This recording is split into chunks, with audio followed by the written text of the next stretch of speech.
Good morning students. और आज हम स्टार्ट करने वाले हैं एडवांस फाइनेंशियल मैनेजमेंट। अब एडवांस फाइनेंशियल मैनेजमेंट में आज हम कौन कौन से टॉपिक्स जो हैं वो कवर करने वाले हैं, जैसे general financial management, role and responsibilities of CFO and how to become a successful financial manager. सबसे पहले हम इंट्रोडक्शन पे आते हैं। फाइनेंशियल मैनेजमेंट में be defined as the art and science of managing money. Financial management is concerned with the duties of financial manager in the business firm. So financial management क्या है कि एक आर्ट और science है organisations के fund को manage करने के लिए। वो आर्ट एंड साइंस जिसे हम यूज़ करके अपने ऑर्गेनाइजेशन के फाइनेंशियल रिसोर्सेज को बेस्ट वे से मैनेज करते हैं।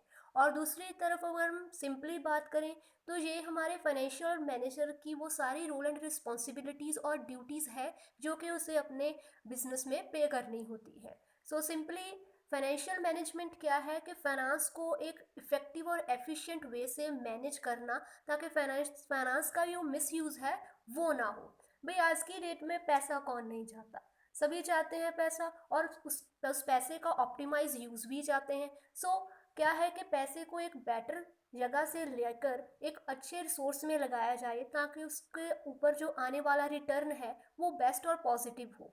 सो इसी चीज़ के लिए ऑर्गेनाइजेशन में फाइनेंशियल मैनेजर्स को अपॉइंट किया जाता है।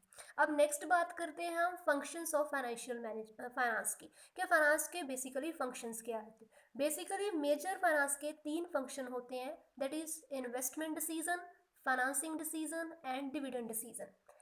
इन्वेस्टमेंट डिसीजंस में क्या आता है? हमारा कैपिटल बजट, कि हमने कहाँ पे लगाना है। इतना मेरे पास पैसा है, उससे मैं किसी कंपनी के शेयर्स खरीद सकती हूँ, किसी एसेट में पैसा लगा सकती हूँ, किसी प्लांट को एनहांस कर सकती हूँ। सो कैपिटल बजट मैंने डिसाइड करना है और वर्किंग कैपिटल मैनेजमेंट करना है कि डे टू डे एक्टिविटीज़ को चलाने के लिए मुझे कितना पैसा चाहिए, राइट। और सेकंड हमारे पास आता है फाइनेंशियल डिसीजन। और फाइनेंसिंग डिसीजन में हमें क्या, कैपिटल का स्ट्रक्चर क्या होगा, कितने इक्विटी होगी और कितना डेट होगा, शेयर्स में लगाऊं और किसी अदर सिक्योरिटी में लगा सकता हूं। फंड मैंने एलोकेट किया है, यूटिलाइज किया है, उस पैसे के ऊपर मुझको कितना कॉस्ट पड़ रहा है और उससे आने वाला रिटर्न कितना। मैंने मार्केट से पैसा 10% इंटरेस्ट पे लिया है, तो मैं अब उसे जब इन्वेस्ट करूंगी तो मैं यही चाहूंगी कि उसका जो रिटर्न है तो हो, right. So cost of capital को भी भी एक फाइनेंस का फंक्शन है। उसके बाद हमारे पास आ जाता है डिविडेंड डिसीजन। डिविडेंड डिसीजन में क्या होता है, हमें डिविडेंड पॉलिसी डिसाइड करनी होती है। अब ये डिविडेंड पॉलिसी क्या है? डिविडेंड पॉलिसी को हम इस तरीके से समझते हैं कि कंपनी के जो बोर्ड ऑफ डायरेक्टर्स हैं या मैनेजिंग डायरेक्टर्स हैं, उन्होंने डिसाइड किया होता है कि जो भी पैसा हमने कमाया है उस पैसे को, और जो हमारे शेयर होल्डर का जो हिस्सा है, जो उनके डिविडेंड्स बनते हैं, वो हमें उन्हें हम कितने टाइम पीरियड के बाद देंगे, एनुअली देंगे या फिर 2 साल के बाद, 3 ईयरली, जो ऐसा उन्होंने एक अपना पॉलिसी रखा होता है। या फिर ऐसा रखा होता है कि जिस हम ईयर हम आपको कोई बेनिफिट नहीं देंगे, लेकिन हाँ अगर हमें प्रॉफिट होता है तो उसका हिस्सा हम उसी ईयर में आपका चुकता कर देंगे। सो ये पॉलिसी भी फंक्शन बन जाती है। आगे डिस्कस करते हैं कि फाइनेंशियल मैनेजमेंट मोस्ट और मेजर जो ऑब्जेक्टिव है financial wealth maximization and profit. Wealth maximization क्या है? वेल्थ मैक्सिमाइजेशन क्या है कि जिसमें कंपनी प्रॉफिट तो मैक्सिमम करेगी ही करेगी, लेकिन साथ में वो अपना मार्केट में एक रेपुटेशन ग्रो करती है, मार्केट में अपना एक गुडविल जनरेट करती है, अपने शेयर होल्डर्स और इनफैक्ट ऑल स्टेक होल्डर्स को वो सेटिस्फाई करने की कोशिश करती है। सो इसे हम क्या कह देते हैं, वेल्थ मैक्सिमाइजेशन कह देते हैं। और आप बहुत अच्छे से फेमिलियर हो, आज की डेट में कोई भी बिजनेस है वो अगर उसका अपना प्रॉफिट जो है वो अर्न नहीं कर पाएगा, तो लॉन्ग टर्म के लिए वो बिजनेस मार्केट में सर्वाइव नहीं कर पाएगा। सो प्रॉफिट मैक्सिमाइजेशन की वो बिजनेस का जब अपना फोकस रखा होता है कि मेरे को प्रॉफिट जो है वो जनरेट करना है, मुझे शेयर होल्डर, चलो बेसिकली तो वो इम्पोर्टेंस देते हैं शेयर होल्डर को, लेकिन उतनी ज़्यादा शेयर होल्डर या इनफैक्ट मैं कहूँ स्टेक होल्डर्स को उतनी इंपॉर्टेंस नहीं दे पाते जितनी कि हमें वेल्थ मैक्सिमाइजेशन में दी जाती है। सो बेसिकली इन दोनों रीजंस के लिए कंपनी के अंदर फाइनेंशियल मैनेजमेंट सेटअप किया जाता है और उसके लिए पॉसिबल ग्रोथ जो टिप्स है वो ज्वाइन किए जाते हैं। अब हमने बात की कि हमारी कंपनी में फाइनेंशियल मैनेजमेंट होना चाहिए।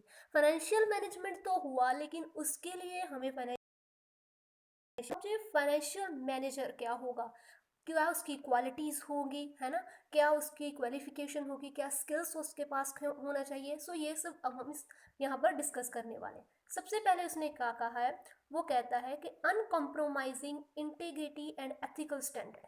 CFO जो है वो ऐसा इंसान होना चाहिए कि जो बिल्कुल ही कॉम्प्रोमाइज़ ना करे एथिकल स्टैंडर्ड और इंटीग्रिटी स्टैंडर्ड के साथ।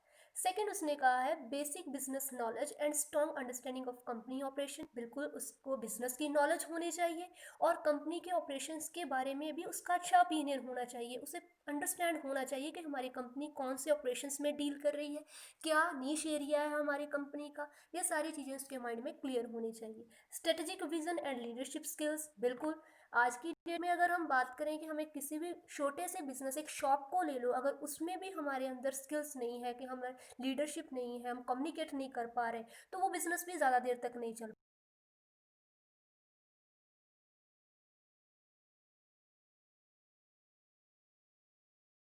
पाएगा। तो वो अपने वर्क के रिगार्डिंग प्रॉपर उसका डेडिकेशन होना चाहिए। प्रॉब्लम सॉल्विंग एबिलिटी, बिल्कुल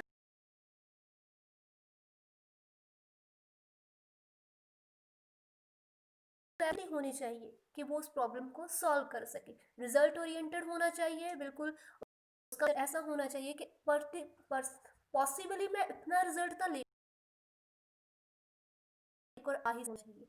नेक्स्ट बात करते हैं उसके रोल के रिगार्डिंग, क्या क्या उसका रिस्पॉन्सिबिलिटी एरिया रहेगा।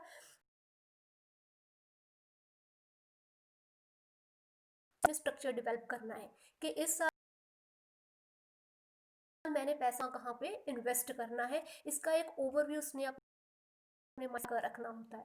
बजट एंड कैपिटल एक्सपेंडिचर, बिल्कुल बजट बनाने हैं कि अप्रोक्सीमेटली इतना एक्सपेंडिचर मेरे पर्टिकुलर प्लांट पे होगा, इतना एक्सपेंडिचर मेरे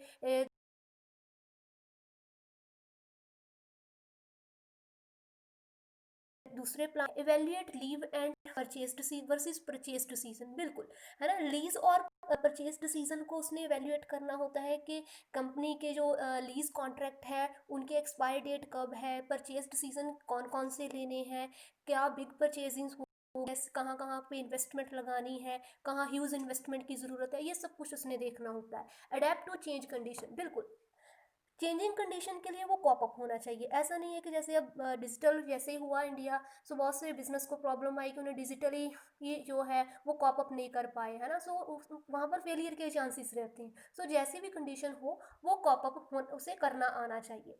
work closely with other department heads, बिल्कुल। अब फाइनेंशियल मैनेजर देखो, उस बेशक वो अपने डिपार्टमेंट का हेड है, लेकिन उसके सर पे पूरे ऑर्गेनाइजेशन का रिस्पॉन्सिबिलिटी होता है। अब देखो आप परचेज डिपार्टमेंट है, उन्हें भी सैलरी देनी है, और सैलरी क्या है, पैसे का एक हिस्सा है, फाइनेंस का एक हिस्सा है। उसके बाद हम बात करते हैं सेल डिपार्टमेंट की, फिर आ जाओ इधर रॉ मटेरियल की, प्रोडक्शन डिपार्टमेंट की, ऑपरेशन डिपार्टमेंट की। चाहे ऑर्गेनाइजेशन का कोई भी हिस्सा है, वो डायरेक्टली इनडायरेक्टली फाइनेंशियल डिपार्टमेंट से जुड़ा होता है। सो उस फाइनेंस डिपार्टमेंट के उसके मतलब कि उसका ऐसा बिहेवियर होना चाहिए कि उसका जो वर्क है पूरे डिपार्टमेंट हेड के साथ क्लोजली रिलेटेड होना चाहिए, उसे नॉलेज होना चाहिए हर डिपार्टमेंट के बारे में। अब बात करते हैं कि कैसे बने एक चीफ फाइनेंशियल ऑफिसर।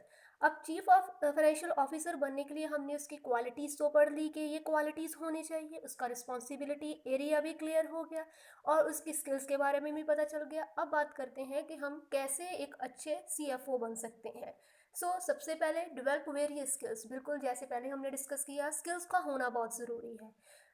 जैसे कि कम्युनिकेशन हो गया, लीडरशिप, मोटिवेशन हो गया, अंडरस्टैंडिंग बिजनेस स्ट्रेटेजी हो गया, प्रमोशन को एक्सेप्टेबल होना चाहिए, ठीक है, हेजिटेशन नहीं होना चाहिए, learn from people, learning power होनी चाहिए उसके अंदर, सेल्फ स्टार्टर होना चाहिए, stand and out to be noticed होना चाहिए, बिल्कुल है ना। सो ये सारे क्वालिटीज़ अगर उसकी लिस्ट करते हैं तो वो एक अच्छा CFO जो है वो बन सकता है। So this is all about the advance financial management. So अगर आपको कोई भी डाउट आता है, कोई भी क्वेरी आती है, तो you can ask in the comment box, I will reply surely. Hopes your day will be good. Bye bye.